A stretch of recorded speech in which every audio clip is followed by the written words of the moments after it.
Welcome to our show In Conversation. Ladies and gentlemen, today we have with us Mr. David Morris. David is a partner of Holman Fenwick Willan, in short HFW, which is widely recognized as the world's leading law firm for shipping and international trade. He is head of HFW's India desk and is responsible for firm's Indian clients. David is recommended for shipping by two leading independent legal directories, the Legal 500 and Chambers and Partners. Welcome to our show, sir. Thank you very much, Captain. Sir, the conversation that we are going to have today, I have received some questions from the stakeholders of the industry, ship owners, operators, charterers, shipbrokers, the bunker buyers, bunker sellers, and these questions have been received from them. So can we start, sir? Absolutely, yes, far away. So the very first question has come from a leading vessel operator, a DRYBULK cargo operator from India. And the question is, we are seeing a lot of weather-related disputes, and all weather-related clauses are favoring ship owners. I can repeat that. We are seeing a lot of weather-related disputes, and all weather-related clauses are favoring ship owners. How can time charters protect their interest here? So it's a very good question, and it's absolutely right. I mean, particularly with the unfortunate development of climate change, we're seeing more and more extreme weather events and weather issues arising in charter parties. I think. With a time charter, I mean, the principal issue is going to be who is responsible for delay caused by a weather event. And it's unusual, I suppose it can happen occasionally, but unusual that delay caused by bad weather will amount to a breach by a ship owner. So we're really looking at ways in which a time charter can place the vessel off hire. And there's no, in a sort of standard classic NYPE time charter, there's no standard provision in there that will put the ship off hire if she's delayed by a weather event. So time charters would have to write that into the charter party, and of course, in doing that, persuade the owners to agree to its inclusion. And I suppose the classic way of doing it would be to insert the word whatsoever after any other cause in clause 15 of the standard NYPE form. And if you do that, there's authority to the effect that it doesn't have to be a problem with the ship that causes the delay. So the ship can go off hire, that the full working of the vessel can be prevented by an external cause, which would include bad weather.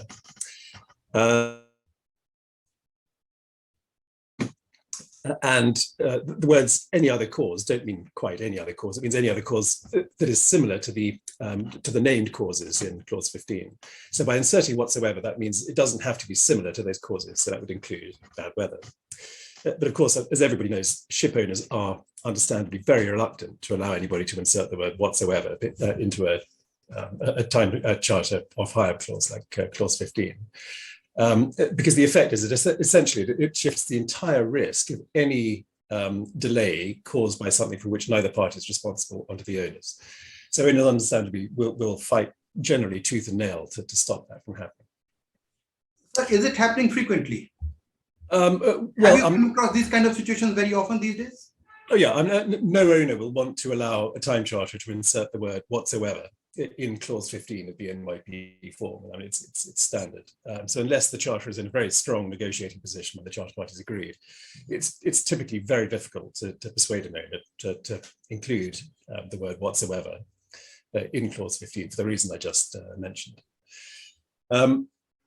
So I think we may well have to look for alternative solutions to try to give time charters some more protection where bad weather causes a delay. I mean, of course, one could just be absolutely straightforward about it. One could ask the owners to write in bad weather as one of the accepted events in clause 15. They may accept that, they may not. I just don't know. But again, I suspect there may be some reluctance to do it, given the increasing prevalence of bad weather. There's also, I suppose, the possibility of sharing the risk. One could say that, you know, if bad weather causes delay, then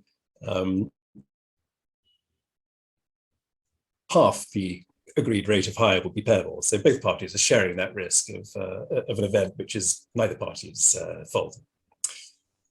I suppose one other possibility for time charterers here is to try and get a clause in that owners may not immediately pick up when the charter party has been negotiated as something which is going to assist charterers in this sort of situation. And one possibility that occurs to me is a clause that it will allow charterers to put the ship off hire if she is, quotes, detained by something over which the charterers have no control. And there's a very helpful case, actually, which is not that well known, I think, in shipping circuits. It's called the Jalaguri, an English case. And the effect of that is that it was the Court of Appeal who said that if a vessel is effectively delayed that by some sort of physical or geographical constraint on her movements in relation to the service that the charterers want to perform under the charter party, then she is detained. So it's a wider definition than most people give it credit for. Most people think it's, you know, just something akin to an arrest or a seizure of the ship. So I think that might be quite useful for charterers. If we can get something into a charter party like that, on occasions where the ship is unable to get, say, to the berth because of bad weather, that could arguably amount to a detention of the ship. So it's quite useful, I think, for where the ship has got to get from point A to point B. What I think it's unlikely to do is to assist charterers where the ship is actually at the loading or discharging place at the berth or the anchorage. And so I think you'd have to insert another clause into the charter party to do that. Okay. And one, I suppose, that might work is a clause that says owners are responsible, of course, for the safety of the ship, which seems fairly innocuous, and also for the safety of the intended cargo. And all delays in ensuring the safety of the ship and the cargo will be on owner's account. Time won't run. I don't know, again, whether it's an unusual clause. I've never actually seen that in the charter party, but you know, if that were to be proposed by time charters, it may be that some owners would allow in because it looks fairly innocuous. And if that is allowed in, then it would have a similar effect, I think, to a sort of weather working day provision in a voyage charter, that weather delays then would be accepted if the owner can't safely load the cargo without damaging, say, heavy rain, as you've got now in India. Then one would say, you know, that's just the owners are delaying the loading operation in order to keep the cargo, the intended cargo, safe, and therefore the ship is not on hire. So I think, you know, one has to think slightly out of the box to help charterers with these cases. It's more difficult actually in a time charter than in a voyage charter to avoid liability for, in this case, hire to pay for the use of the ship when she's delayed by bad weather. That's absolutely true. So I think we have to be a little bit inventive in how we sort of achieve that. So a few carefully worded, subtle clauses may enable time charterers to get home on that. Yeah, because it is important, because in India you have more actually charterers as compared to the owners. So that makes actually a lot of difference. So another question is another very interesting question actually, and that is about to have Indian law and arbitration place as India in the charter parties in the agreements. Now this is a very interesting question actually, and I will read the full question for you. Lately, number of cargo charterers would want to have Indian law and arbitration place as India. What shall be your advice on same, as London arbitration and English law is something shipping has seen for years now? How different and difficult Indian law would be for owners to accept? Yes, so again, it's another very good and very topical question. As you say, it's something which we're seeing a lot more of. And I know that some very large companies like Adani are very keen to have disputes resolved in India under Indian law. And I believe because the volumes are increasing and the cases are also increasing, and that's why the Indian parties, Indian cargo owners are very keen for that. Yeah, it's very much an Indian cargo owner's desire to have that. Yeah.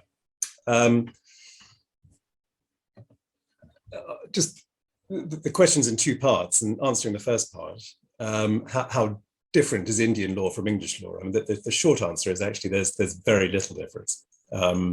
Indian law essentially follows English law, and we've got a system of precedent. So you have a sort of you build up a long line of authorities on various different issues, and then try to apply them to the facts of each individual case to get to the answer.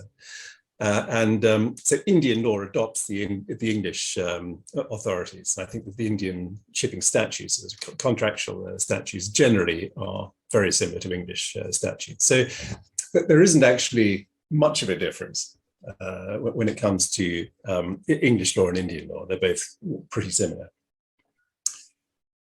The real issue, though, is whether arbitration in India is acceptable to particularly foreign owners.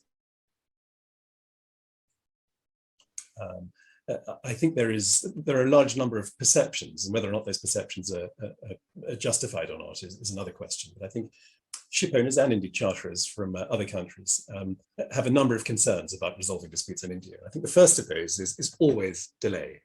I know that delay is endemic in the Indian court systems, and the courts are completely overloaded with cases. I'm well aware that I think the new Indian Arbitration Act puts a limit on the timescale for any dispute, and rather cleverly actually penalizes the arbitrators financially if they don't manage to get to an award, I think within 12 or 18 months. So that ought to push things along quite quickly, and the arbitrators have a real incentive for getting the case resolved in that time. Whether that's actually successful, I don't know. I don't know whether cases take more or less than 18 months typically in India to resolve. But I think there is still a very strong perception in shipping circles that if you're arbitrating or litigating in India, it's going to take a very long time. And I suppose as part of that is the concern about the number of appeals that will happen in India. And it seems like an almost pointless exercise to many foreign litigants, to get to an award or to get to a judgment, because then it's immediately, almost automatically appealed, and you've got to go through and go through the whole process all over again, and then sometimes all over again. So there is that real concern that you're just going to be stuck, bogged down in the. Let me interrupt you and ask you one more question related to this only. You have been visiting India very frequently every year, and you have seen it very, very closely. Do you think there is some solution to that? Is there something that the trade can do, the shipping fraternity can do, the cargo owners can do? Well, I think there is. Well, absolutely, I do. And funnily enough, I was very kindly asked by the Gujarat Maritime Authority to help them to draft their arbitration rules.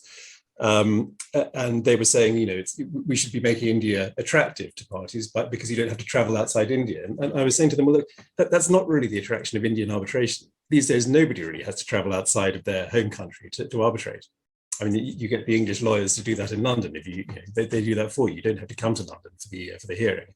So there's no sort of real inconvenience. And with technology now, particularly after the COVID pandemic, people can talk to each other online as we're doing now, wherever they are in the world, Captain. So that's not really much of an issue.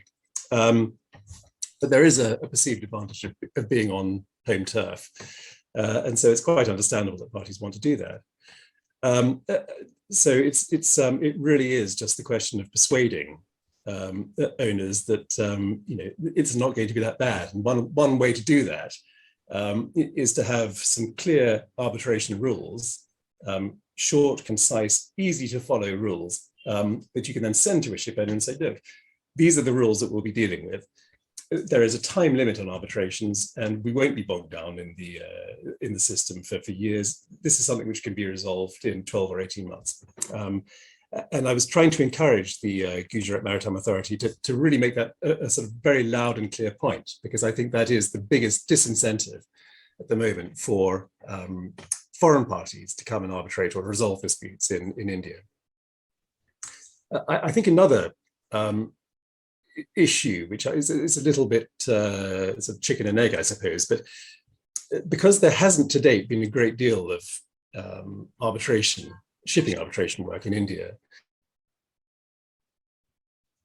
there's also a perception that the judges, or the arbitrators, I should say, just lack the necessary expertise. That's a real depth of knowledge about shipping disputes and shipping in general, to be able to write an award which you can reasonably safely anticipate in advance, because nobody wants to be bogged down in a dispute. Yeah, that's very true, but somewhere it has to start. Absolutely, yeah. So I mean, one solution to that may be to bring in even in English lawyers to help to make them the arbitrators, because then at least you're here in India. But, yeah. But I believe that the trade has to trust them first. Absolutely. So yes, but by having them as part of the arbitration body, then of course, right, you're sort of the whole system then gets up and running, and within a few years, hopefully, you can push out the old English arbitrators, and you've got some really good Indian arbitrators. You've had some good arbitration experience, and are really getting to know how everything works. I mean, you've got some terrific Indian shipping lawyers. So you know, I don't mean any disrespect at all to any of them. But the problem they have, I think, is that they'll always say, I can't give you a clear answer to what the result's going to be, because it is just so unpredictable. And it really just depends on the judge or the arbitrator you get. And that's obviously not a satisfactory situation for any trading party to be in. You know, the whole point of a good legal system is it's predictable. You have a degree of certainty. So I think that's a very important element too. So my next question, sorry. So the next question also is very much related to this question only, and it is like a continuation, that even if arbitration awards are won, defaulting party has not paid the funds. This is another problem. You win an arbitration and still you're not paid. So what do you think can be done in these situations to recover arbitration money from the counterparty? Yeah, it's a classic problem. You know, the old thing about the award being worth the paper it's written on. One of the benefits of arbitration over court proceedings is that where you have foreign parties, in other words, parties from based in different jurisdictions fighting each other. One of the advantages of arbitration is that that there is something called the New York Convention for the recognition and enforcement of foreign arbitration awards, and most parties, including the countries, including the UK and India, are parties to that convention. So the theory, at least, is that if you get an arbitration award in England, for example, and then you have an award debtor based in, say, India, you should be able to get that award recognized by the Indian courts and then enforced without too much trouble in India. And the Indian courts have become far more pro-arbitration in recent years. They're much more inclined now to recognize any, say, English or Singaporean award and enforce it in India. So in theory, it shouldn't be a problem. But I mean, I've got one case for a very good client where we got an English award for a lot of money, I think back in 2014, and we're still trying to get it enforced through the New York Convention. I mean, it's been a horrendous process. And that really is a big problem. And I've been agonizing about how to overcome that. And it's one of the other points I was going to discuss with the Gujarat Maritime Board, whether we can find a way of effectively writing into Indian law a system that enables an English award to be then treated as an Indian arbitration award, which can then be turned into a judgment or whatever you need to do to enforce it in India. So that is a big issue, but there are actually a large number of things that you can generally do to enforce an award once you've got one. And if you've got a recalcitrant party who's not paying you, based in, say, India, but it could be anywhere else, one of the main things you're going to want to do is to try to enforce outside that party's jurisdiction. So if it's an Indian party who's not paying you, what you're due under the award. You'll want to look for methods of enforcement outside of India. That can be all sorts of things. It can be associated ship arrests if they ultimately control another ship. You can arrest the associated ship in South Africa. Bunker attachments, another good one. You've got a time charter who's not paying you, and they own the bunkers.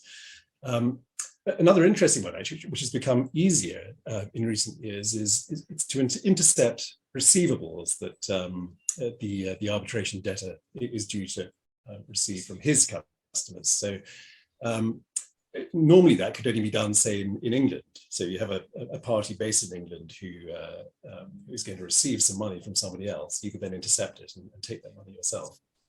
But the great thing now is actually that there's been a recent decision in England that said that if there's a letter of credit open in London, which is very often the case, London and New York being the two sort of global banking centres for letters of credit and things like that, then the debt is owed in the UK.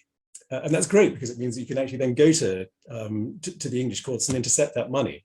So if you can discover that they are trading and they've got a letter of credit through which they do money in London, then that's money you can intercept. So that's a very nice, clean, easy, and cheap way of doing it. I suppose then the two other strong possibilities for enforcement are freezing orders. And you can get something called a worldwide freezing order. It's something which actually Holman Fenwick came up with and invented back in the 1970s. And that's quite a sophisticated way of enforcing, or actually more or less forcing a party to pay you when they don't want to under an award. If a party simply doesn't pay you without good justification, so in other words, they're not challenging the award in India, let's say, or they're not seeking to say it's unenforceable as a matter of New York Convention principles, then you can quite readily go down to the High Court in London. If a party hasn't paid you, you've overcome the most difficult hurdle with any freezing order, which is to show that there's a risk of dissipation of assets. The party hasn't honoured what they have to do, and the court will be very willing to help you and give you a freezing order. What you can then do with that is to serve that freezing order on all of your award debtors, customers, their banks, you name it. You send it really to everybody. You just blitz them with the order, and it has the effect of well, it does two things really. I mean, first, of course, it freezes all of their assets. They can't move anything, and all their money is stuck. So trading for them becomes very difficult. And it's also hugely embarrassing to them commercially, because all of a sudden, everyone knows that they haven't paid a debt that they're supposed to pay. So that can be very effective. As part of a classic freezing order, of the freezing order terms, you get something called an asset disclosure order. So that forces the award debtor to tell you exactly where all their assets are. Okay. That would be very helpful. And then if they're honest about that and they tell you, you can just enforce against them. Yeah. But if they don't tell you, they're in contempt of court, and that can expose them to liability for a fine or imprisonment if they come to the UK. And some people say, well, of course, if they're not in the UK, they know that this order is out there. Why would they ever come? Well, we had that actually in the case. It was a party that ran off to South America, right, in a rather cliched escapist way, and we got an extradition order, and they paid the next day. It's doable, is the short answer. So how much time? So I'm sorry to interrupt you, but how much time actually should be allowed after winning the arbitration? Well, I mean, if you have an award against you, you've got an obligation to pay immediately. And your interest will be running generally even before the award is made. So, you'll be earning interest on the sum that you've been awarded. But yes, no, you're not allowed to hold off paying unless you can get a stay of execution. Right, sir. So the next question has come from a very experienced shipbroker in India, and that is about COVID-19 pandemic. Yes. Now the situation is becoming normal almost everywhere, but still we need to take precaution.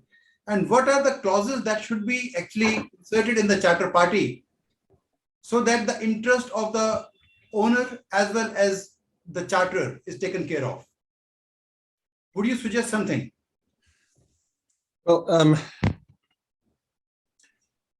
I suppose you'd want to have a clause which states which party is responsible if a ship is quarantined, because quarantine is a classic cause of delay now. And I think we've all seen some fairly well drafted clauses actually, which say that the ship is quarantined, then that delay is for the charterer's account. But if it turns out that the crew are unwell, that they do have COVID, then the owners pick up responsibility for that. So that's one clause I think to consider inserting in charter parties. I suppose one other is just warranties about crew changes, because that's very often where issues arise, sort of the precursor to quarantine issues.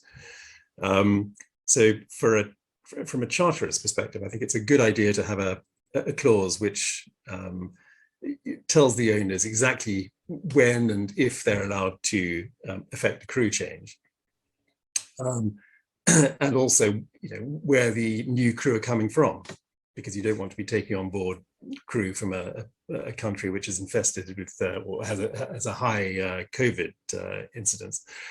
Only then to get to your next port and be quarantined for 21 days. So quite useful to have that sort of thing written to the charter party too, and to make it very clear who's responsible if the owners bring on new crew, which then cause the ship to be quarantined.